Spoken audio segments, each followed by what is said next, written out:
اللهم صل على سيدنا محمد وعلى آل سيدنا محمد وبارك وسلم. اللهم صل على سيدنا محمد وعلى آل سيدنا محمد وبارك وسلم.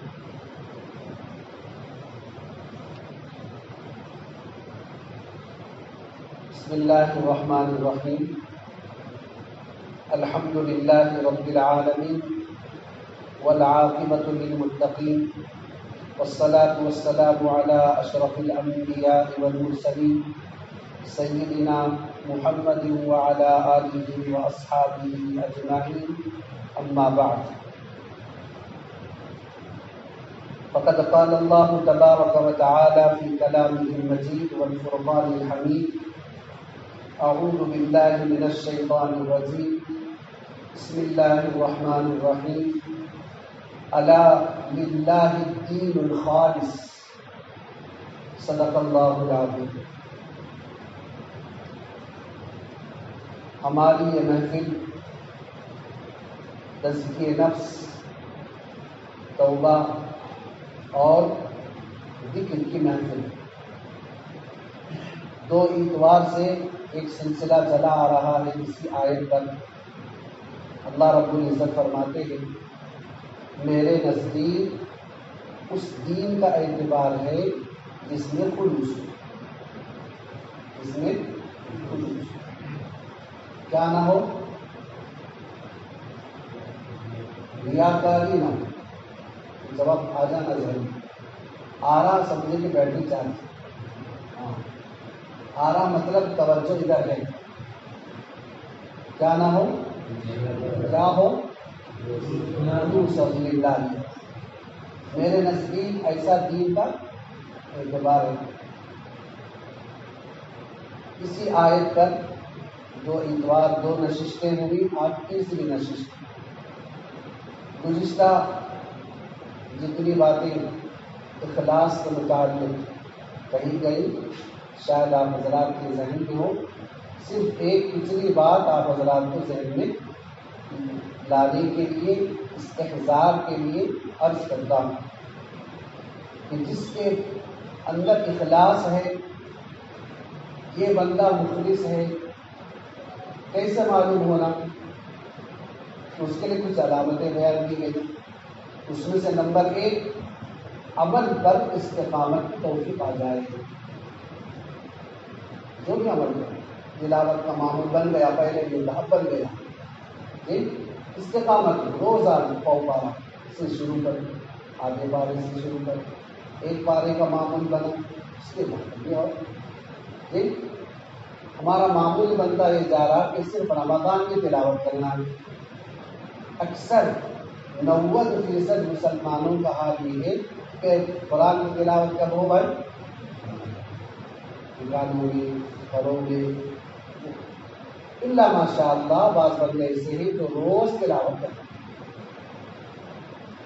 تو پہلی علامت کیا ہے مخلص کی؟ جو بھی عمل کر رہے اس پر کیا ہے؟ استقامت. یہ دوام. خیر الامور اوساطها، سب سے اچھا عمل اللہ کے نزدیک جس پر پابندی ہے. اللہ ہم سب کو یہ توفیق عطا فرمائے. دوسری علامت عمل کو چھپانے کا خیال. جو بھی عمل کرے کیا کرنا ہے؟ چھپانا. شیطان چاہتا، نفس چاہتا ہے اتنا بڑا نیک کام کرے، لوگ تو دیکھنا نہیں دیکھنا، صحیح بات، لوگ دیکھنا نہیں دیکھنا. تو مخلص کی دوسری علامت کیا ہے؟ عمل جو ایک تو استقامت کے ساتھ پابندی سے کرتا ہے، دوسرا چھپانے کی کوشش کرتا ہے. چھپانے. یہ جتنی باتیں کہی جا رہی ہیں سب سے پہلے کہنے والا بھی اپنے اندر جھانک کر دیکھے، سننے والے بھی اس پر توجہ، خالی رسمن سنانا نہیں. نمبر 3، مخلوق کے سامنے اللہ کی شکایت سے پرہیز کرنا. مجھے اللہ سے کوئی شکایت نہیں، مجھے اللہ سے کوئی شکایت نہیں. ایک ماہ ایک باپ جب ان کا آخری وقت آ رہا ہو تو ان کو صرف ایک ہی افسوس رہتا، ایک ہی غم رہتا. کیا ہے وہ غم؟ ہم نے اپنے بڑوں سے سنا کہ وہ غم یہ رہتا ہے میرے اس دنیا سے جانے کے بعد میری اولاد کا مجھ جیسا کون پیار رکھنے والا ہے. میرے اس دنیا سے جانے کے بعد میری اولاد کا میری طرح کون خیال رکھنے والے ہیں. اگر ماں باپ کو کسی بات کا افسوس رہتا ہے تو بس یہ نہیں کہ بھائی اب تک ان کا کھاتا تھا باندھا سے دیر کی روٹی کی خواہش، اب تک گائے کا گوشت کھاتا تھا بکری کی بھائی کچھ نہیں کچھ. اگر کوئی خواہش کرتا ہے تو الگ بات، غیر شرعی بھی نہیں، لیکن اصلی جو ماں باپ کی جو اصل جو تڑپ رہتی ہے وہ یہ. تو اسی طرح مخلص کی جو تڑپ ہے، مخلص کی جو علامت یہ ہے کہ وہ اللہ کی شکایت کبھی نہ کرے مخلوق کے ساتھ. اللہ کو سنا، ارے مخلوق مسائل حل کر سکتی، محتاج جو خود محتاج ہو کسی کی محتاجگی کو دور کر سکتے. پھر کیوں سنائیں بھائی؟ اس سے سنا. ہم نہیں جانتے کہ اللہ کے اس فیصلے میں کیا حکمت ہے. جو اب جیسا کہ میں مثال دی کہ ماں باپ کی آخری وقت میں خواہش رہتی ہے، فکر رہتی ہے، یہ تو صرف ماں کے پاس ایک ممتا ہے اور اس رب کے پاس 70 ماؤں سے زیادہ محبت کرنے والا. تو وہ اپنے بندے کے حق میں کیوں خیر نہیں چاہتا ہوگا. اس لیے علامت کیا ہے؟ کبھی بھی اللہ کی مخلوق کے سامنے شکایت قولاً بھی نہ ہو، فعلاً بھی نہ ہو، بول کر بھی نہ ہو، عمل سے بھی نہ ہو. نمبر 4 کون سا؟ نمبر 4 مخلص کی علامت ہونے سے ثواب کی امید صرف اللہ سے رکھے. ثواب کی امید. نمبر 5 اخلاص کر فقط اللہ کو گواہ. جو بھی ہم کام میں صدقہ کی، کسی کے ساتھ خیر خواہی کی، کسی کی شادی میں تعاون کی، کسی کے قرض ادا کرنے میں کچھ مدد کی، تو جو بھی ہم عمل کرتے ہیں گواہ کس کو بنائیں؟ سارے مسائل حل، عمل بھی بچ گیا، ریاکاری بھی اندر نہیں آئی، دکھلاوے بھی نہیں آیا، اور اس سے ایمان کیا ہوتا ہے؟ مضبوط ہوتا ہے. اللہ 5 صفات ہم سب کے اندر پیدا کرتے ہیں. اسی تڑپ کو لے کر ہم یہاں حاضر ہوئے. ہو سکتا ہے بولنے والا بہت کمزور ہو، لیکن ماشاءاللہ بیٹھے ہوئے احباب مجھ سے کئی درجہ اعلیٰ ہے. اخلاص میں، عمل میں.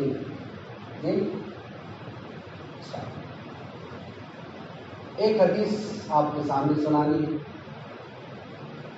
ایک مرتبہ آپ صلی اللہ علیہ وسلم نے صحابہ کو اخلاص کے بارے میں بتاتے ہوئے ایک طویل حدیث ہے، اس کے 5 الگ الگ جزو. نمبر 1 آپ نے فرمایا، حدیث کا ایک ٹکڑا عرض کر رہا ہوں، الخلق كلهم هالكون الا العالمون.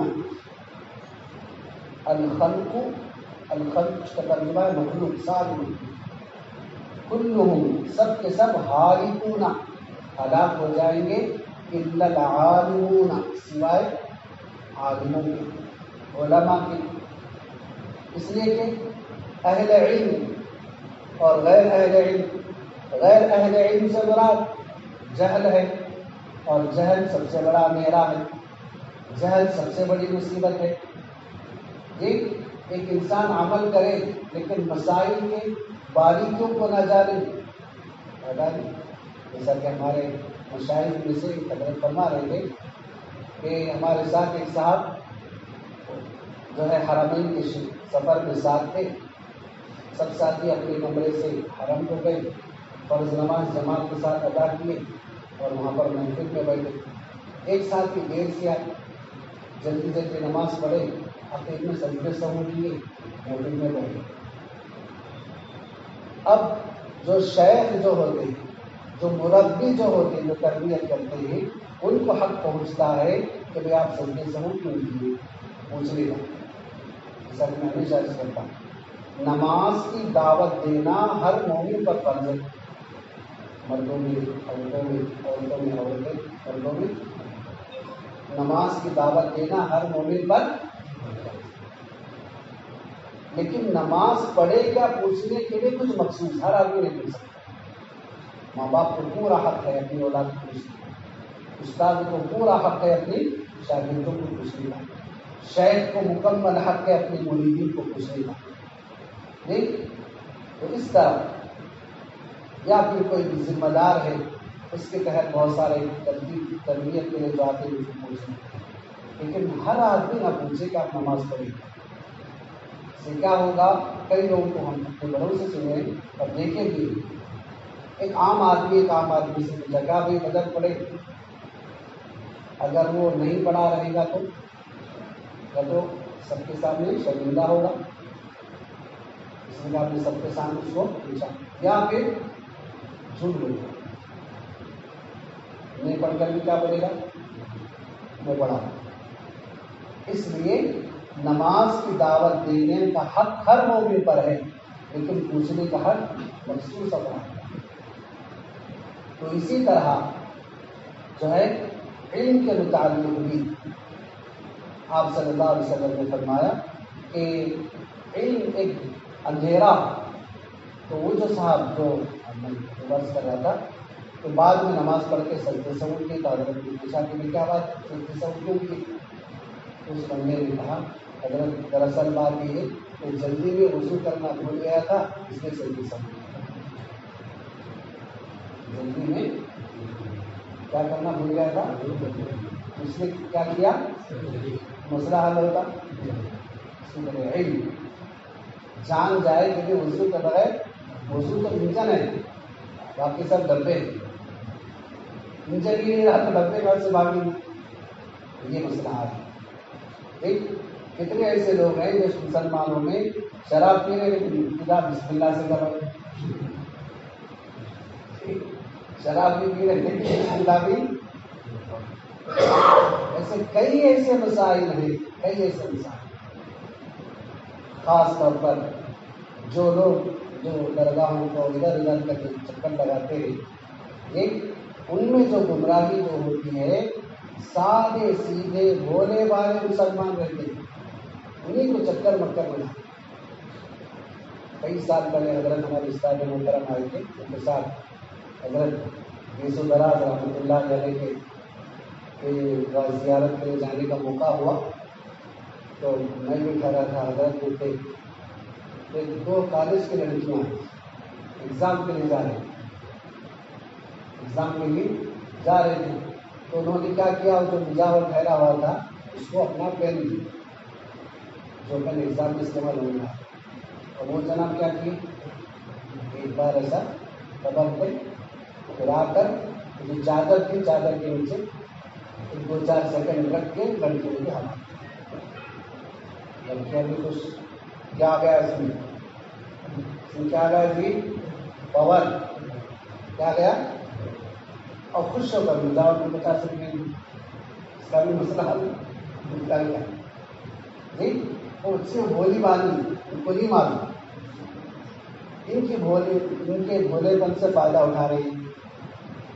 اگر معلوم ہو جائے کہ بھئی خیر و شر کے مالک فقط کون ہے، والقدر خیرہ و شرہ من اللہ تعالی، اسی لیے کہا تھا ہمارے قابلین کی یہی آواز ہے آج کے زمانے میں، ایسے مکاتب میں، ایسے مدارس میں، ایسی محفلوں میں بیٹھو، اپنے مکاتب میں بچوں کو بھیجو جہاں پر توحید کے ساتھ ساتھ شرک بھی سمجھاتے ہیں، سنت کے ساتھ ساتھ بدعت بھی سمجھاتے ہیں، یہ اصل چیز ہے، یہ چیز سمجھانا۔ تو بہرحال تو آپ صلی اللہ علیہ وسلم نے ارشاد فرمایا کہ سب لوگ ہلاک ہوں گے سوائے علماء، سوائے علماء۔ دوسرا جملہ اسی حدیث کا آپ صلی اللہ علیہ وسلم نے فرمایا العالمون كلهم هالكون الا العاملون، کہ علماء بھی ہلاک ہوں گے سب کے سب سوائے وہ عالم جو عمل کرتا ہے. سب کا استفادہ سوائے عمل کرتا ہوں. عمل نہیں کیا. قرآن مجید میں پارے 9 میں اور پارے 28 پارے 9 میں اس بے عمل صوفی بے عمل شیخ کے بارے میں کہا گیا کہ اس کی مثال کتے سے اللہ نے دی. بے عمل صوفی کی مثال اللہ نے کس سے دی ہے؟ کتے سے. کہاں؟ بے عمل عالم کی مثال اللہ نے پارے 28 سورۃ الجمعہ میں گدھے سے دی. تو سب عالم ہلاک ہوں گے سوائے اس عالم کے جو عمل کرتا ہے. عمل گویا کہ پریکٹس ہے. حضرت فرماتے ہیں ہم نے ایک محفل میں دیکھا ایک بڑے ڈاکٹر صاحب بھی ایک ڈاکٹر کے پاس اپنا علاج کے لیے آئے خود MBBS. تو پوچھا بھائی حضرت آپ کو کیا ہے؟ MBBS ڈاکٹر ہیں آپ اور اپنے علاج کے لیے اس کے پاس آئے. وہ بھی کوئی بڑی بیماری نہیں. تو انہوں نے کہا کہ دراصل بات ہے کہ میں پریکٹس چھوڑ دیا. پریکٹس جب عالم عمل چھوڑ دے تو پھر دروازہ بھی بند ہوگا. جیسا کہ حافظ قرآن تلاوت چھوڑ دے تو اللہ فائل بھی کلوز کر دے. ہم سالوں سے دیکھ رہے ہیں کہ وہ حفاظ حافظ بن کر تراویح سنانا چھوڑ دیے. 3 سال چھوڑ دیے. 4تھے سال مصلی پہ کھڑا کرو حافظ صاحب کو کھنڈ بخار آتے. کیوں چھوڑ دیے؟ نہیں، حافظ بننا ضروری نہیں. حافظ بننے کے بعد پڑھتے رہنا پڑھاتے رہنا ضروری. تو اسی طرح مومن مسائل تو بہت سیکھ رہا. آج کیا کر رہے ہیں ہم؟ فارورڈ کرنے کا میسیجز پیغامات فارورڈ کرنے کا ہم عادی بن گئے. لیکن کس کے عادی نہیں بنے؟ عمل کے عادی نہیں بنے. اور اللہ کے نزدیک کیا مطلب ہے؟ عمل. تو العالمون كلهم هالكون، تمام علماء ہلاک ہوں گے الا العاملون سوائے عمل کرتے ہیں. اس کے بعد تیسرا درجہ سنیں. العاملون كلهم هالكون الا المخلصون. جی عمل کرنے والے بھی ہلاک ہوں گے سب کے سب سوائے مخلصین کے. جس عمل کرنے والے کے اخلاص نہ ہو تو وہ عمل نہیں ہے. اس میں وزن نہیں ہے، اس میں روح نہیں ہے. دیکھ اخلاص جو ہماری بات کی ان سے جو نشست چل رہی اخلاص کی اہمیت کتنی بڑی ہے کہ جو ہے عاملین علم والے عمل والے بھی پیچھے رہ جاتے ہیں اگر اس میں کیا نہ ہو. اسی لیے سورۃ القاریعہ کی آیت ہے فَأَمَّا مَنْ ثَقُلَتْ مَوَازِينُهُ فَهُوَ فِي عِيشَةٍ رَاضِيَةٍ. جس بندے کا عمل کا پلڑا بھاری ہو وہ عیش کی زندگی گزارے گا جنت میں. تو پتہ چلا اللہ کے نزدیک اعمال گنے نہیں جاتے، اعمال توڑے جاتے. ہمارے جیسے جمہوریت کا مسئلہ نہیں، وہاں پر ووٹ گنے جاتے ہیں. جو ووٹ لے رہا ہے اس کو توڑا نہیں جا رہا. اس لیے آخری درجے کے ڈاکو، چور، ظالم، لچے، زانی لوگ کیا بن گئے؟ عمران. تول کر اگر بنایا جاتا تو پھر نہیں. حضرت عمر سے کہا گیا کہ آپ اپنے بیٹے کو بنائیے آپ کے بعد خلیفہ. حضرت نے کیا فرمایا؟ ان کے بیٹے نے کسی وجہ سے ان کی بیوی کو طلاق دی تھی. طلاق دینے کے طلاق کے تین قسمیں، طلاق دینے کے 3 قسمیں. اس میں سے جو عمل مکروہ تھا اس طرح انہوں نے اپنی بیوی کو طلاق دیا تھا. حضرت نے فرمایا جس بندے کو اپنے بیٹے کو طلاق دینے کا طریقہ صحیح طریقہ نہیں معلوم، وہ تحقاق کے واقع سے معلوم. یہ ہے وزن دن کے لیے میرا بیٹا بننا چاہیے، جو ولی عہدی کا جو نشہ چل رہا ہے اسلامی تربیت سے. اچھا، لیکن ایک وقت آئے گا کہ یہ مخلصین بھی ہلاک ہوں گے. آپ صلی اللہ علیہ وسلم نے فرمایا المخلصون علی خطر عظیم. یہ مخلصین بھی ہلاک ہوں گے اگر ان کے اندر عجب اور تکبر آ گیا.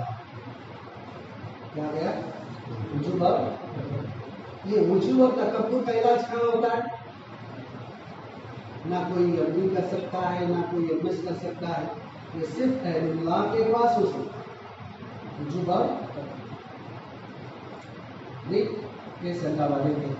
حضرت شاہ عطا اللہ، حضرت سید عطا اللہ شاہ بخاری رحمۃ اللہ علیہ، جانتے ہیں آپ، آدمی یوٹیوب پہ ان کے خطبات، ان کے قرآن کی تلاوت کا انداز، ان کے اذان دینے کا انداز ایسا نرالا ہے کہ کوئی ان کی مثال نہیں بن سکتی. ایک مرتبہ حضرت تھانوی نظر اللہ مرتبہ کی خدمت میں آئے، خانہ باؤ حضرت کی خدمت میں پہنچے اور رہے. حضرت کو ان کی وضاحت، ان کے چہرے سے پہچان گئے کہ شاہ عطا اللہ بخاری ہے. مجلس چل رہی تھی حضرت کی، اور مجلس کے بعد اہل اللہ جو واقع تر جو اہل اللہ ہوتے ہیں، عام آدمی سامنے جائے تو ہماری اسکیننگ ہوتی ہے، ہم کتنے پانی میں ہیں فوراً ایک جھلک میں پہچانتے ہیں. لیکن یہ ان کا خلوص ہوتا ہے، بولتے نہیں کہ ہم کتنے گناہوں میں ہیں، فوراً اسکیننگ ہوتی ہے کہ ہم ان کی نظر ہمارا، لیکن بولتے نہیں، چونکہ بولنے کی اجازت بھی نہیں. حضرت پہچان گئے ان کو، پوچھے کہ یہ کون ہے؟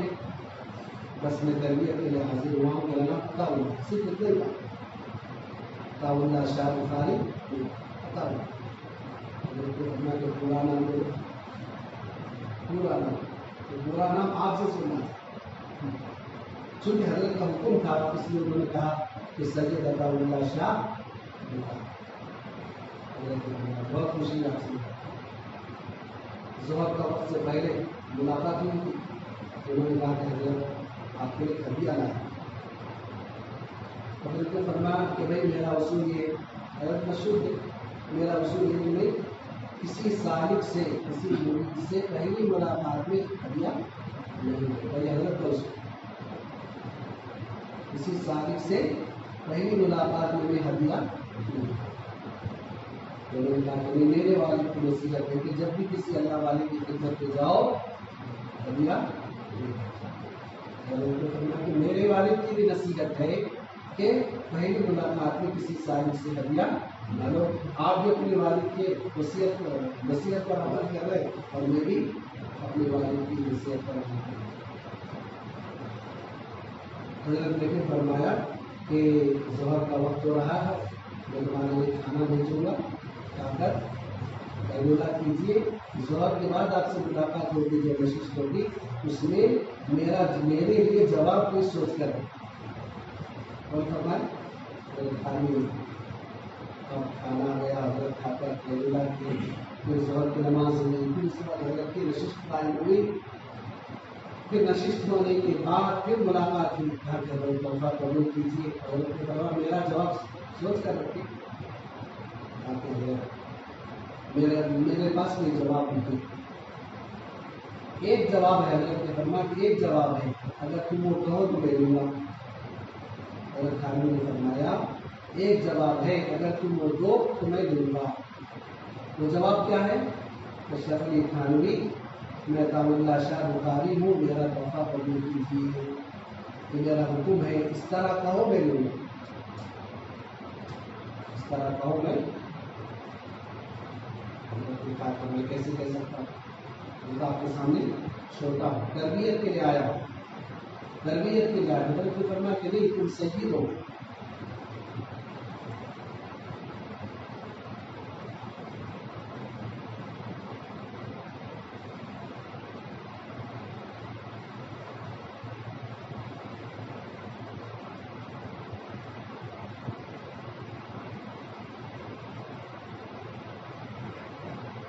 تمہارے شہید ہونے کے احترام میں قبول کیا،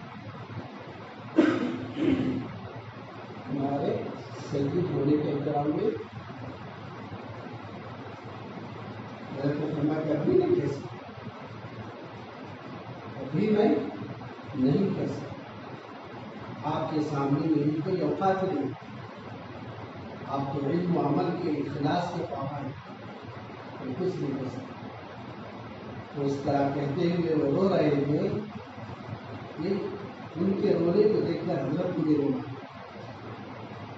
جب حضرت کے ہاتھوں میں آنسو آ گئے، حضرت عطا اللہ شاہ بخاری نے کہا کہ حضرت اب تو حیلہ بتا رہا ہے، یعنی آپ کی آنکھوں میں بھی آنسو آ گئے ہیں، اب تو حیلہ بتا رہا ہے، اب تو میرا تحفہ قبول کر دیجیے. حضرت ان کے تحفے کو قبول کیا چیز ہے کہ یہ حضرات وہ اللہ والے ہیں جہاں پر عجب اور تکبر کا علاج ہوتا ہے. باقی کوئی ایسی جگہ نہیں جہاں پر اس بیماری کا علاج.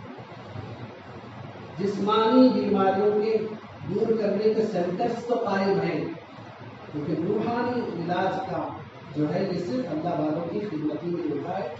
اس کا پتہ اور اس کے علاج کی جگہ بھی اللہ نے بتایا، یا ایھا الذین آمنوا اتقوا اللہ، اے ایمان والو اللہ سے ڈرو.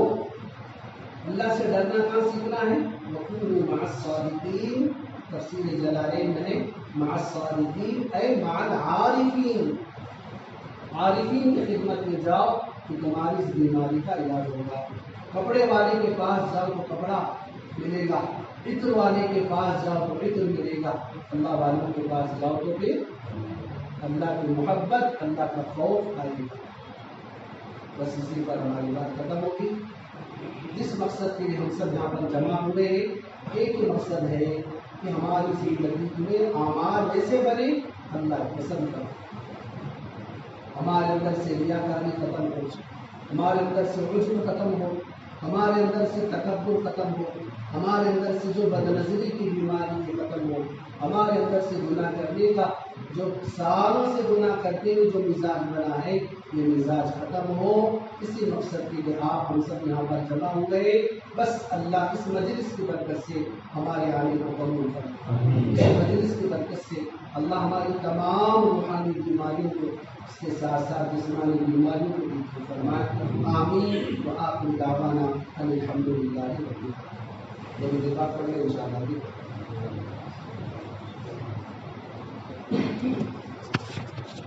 اللهم صل على سيدنا محمد وعلى آل سيدنا محمد.